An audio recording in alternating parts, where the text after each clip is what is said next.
Okay, Facebook is there. Let's go live. 3, 2, 1, go.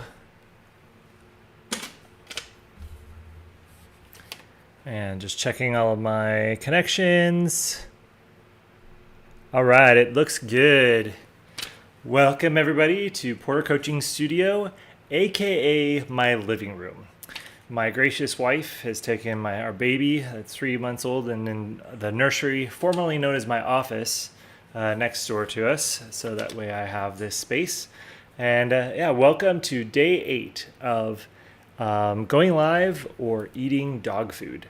So I've got this chicken and rice formula that if I don't go live one day, for the next 30 days, I have to eat it. Well, I guess today would be the next 22 days.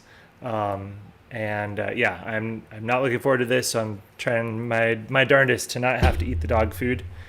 I'll put this on my little cheat sheet tracking board.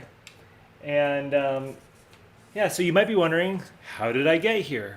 Well, I've been putting together a group coaching program for a while now. I've been doing one-on-one ADHD coaching for the last 2 years. And I realized that I've done a lot of similar things to coaching since 2014. And so you can hear more about that in the previous days. But my buddy Mike Schmidt encouraged me to just get out there, to hit publish, and to start sharing what I have and what I put together, because more than likely I'm probably ready. I just need to have the final pieces in place, and I need to go live and start to share things with you all. So I'm thankful for him and his encouragement of that. And something that I've been meaning to share that I haven't been doing is I'm using this little tracker up here on this board. So I've got my little focus habits, 30 days live or dog food little board here. And every day I'm just coloring the next hash mark in.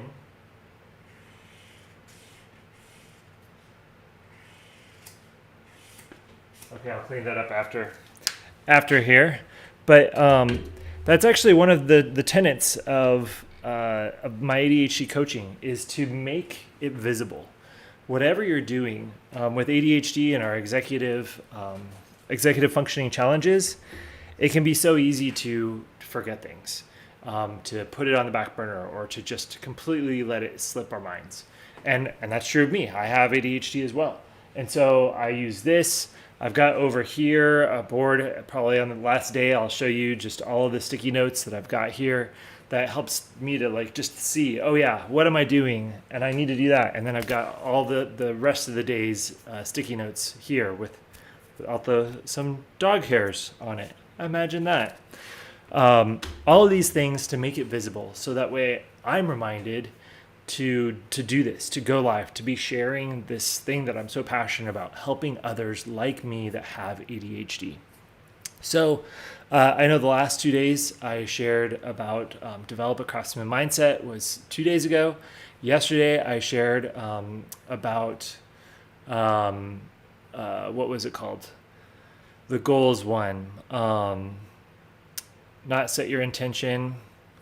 I'm completely blanking on it, because I have a newborn and I'm fairly tired most days. Chart your course. There we go. So yesterday was chart your course.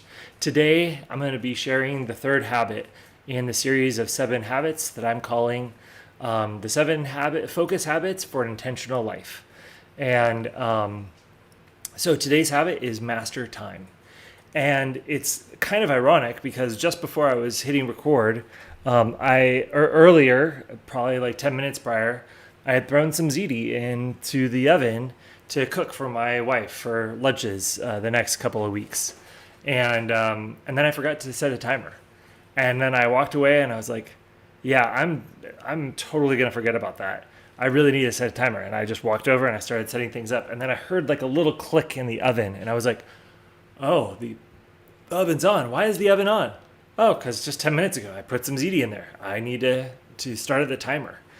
And so that's something that I use often, is just timers and making time visible, because with ADHD and the executive dysfunction, we have time blindness.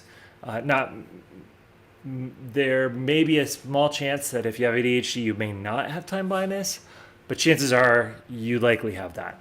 And so what I've done probably for the last 15 years is I keep one or possibly two timers on my desk for the purpose of making time visible. And in the habit, I go into more about like what the methodology is that I use, how I track my time. And I'm not religious about it. I just use it when I need the like this specific method that I'm thinking of, the Pomodoro method. So some days I don't use the Pomodoro at all, but I'll still start and stop timers, and I still like pull out my phone, and I'll do a lot of things to just make time visible. And so that has really helped me, especially when I'm tired, or if I'm very often forgetful of what I need to be doing. So if I have scheduled appointments, I set up reminders, and I set up alarms for the different things that are happening that day, so that way I don't forget about it. Because I also have hyperfocus, where I might get into a task and everything else just drops by the wayside. I could forget that it's my birthday that day. I could forget, my anniversary. Well, that's not hard to do. I could forget so many things when I'm in this zone. And it feels really cool to be in that zone, to feel like I'm in the flow when it's something that I'm supposed to be working on. When I'm in the flow, just scrolling social media, that doesn't feel good. So setting up reminders and making time visible, so that way you don't get lost into that hyper focus, which sometimes is great and sometimes it's really frustrating when it happens. So master time is all about the habit of realizing that we lose track of time, and that there's no amount of mental effort that's going to change the way that our brains works. And so the best thing that we should do is to embrace that and to externalize time, to make it visible in many ways. So the Pomodoro method is one. And then I have another called like Surfing the Urge, where I use that in combination with the Pomodoro timer. So that way I'm not as easily distracted. And again, that helps for my executive function, because 10 minutes into the timer going, and anything else other than what I am sitting down to do feels like the most important thing that I need to do. Like, oh my gosh, I need to go rearrange a table, and I probably need to do laundry later today. And when I sit down, especially for the very first time, that morning, and I set the timer, 10 minutes in is usually where my brain is just like starting to freak out about like all the other things that I need to do, and I should probably go get up and do that. Or like, oh, you forgot to take your medication for that day. Okay, well, I can get to it once this timer goes off. Let's get back to work. And I've found for me, when I exercise that discipline, using some of these tools for that very first, session in the morning. So my Pomodoro sessions are usually 25 minutes. After that 25 minutes, I can take a 5-minute break. I might do some push-ups. I might walk around the apartment real quick. I might just go sit on the couch and pet my corgi. And when I come back, that next Pomodoro is so much easier, and then so much easier after that. And it's this idea that like discipline begets discipline. As someone with ADHD, I so often push against boundaries. I don't like boundaries, but I function really well within boundaries. And so as a entrepreneur and my own boss, I have to create systems that give me those boundaries that I can then work within. And it really helps me to flourish as a human and to kind of live up to my full potential. So, I'm excited to share more about Master Time.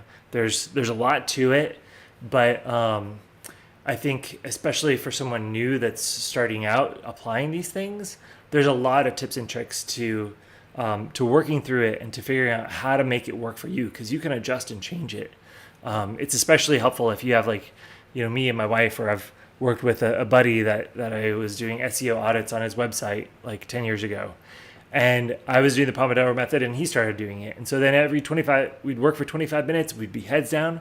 And then every 5 minutes we'd have a notepad next to us of like, what are the things that I need to talk to my buddy about?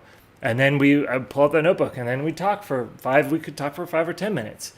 But then we go back to the 25 minutes of heads down. It was so great to just know that, okay, I'm going to get 25 minutes of uninterrupted time. And by the end, I'm kind of longing for this break and to just be able to go and talk to somebody else. And then that break, when I'm talking, my brain is still focused back on the tasks that I was working on. In that case, it was like SEO and auditing the metadata and the titles of the website. And so, yeah, modifying Pomodoro method for what works for you in your situation is super powerful. So I think that's really everything that I had to share about that.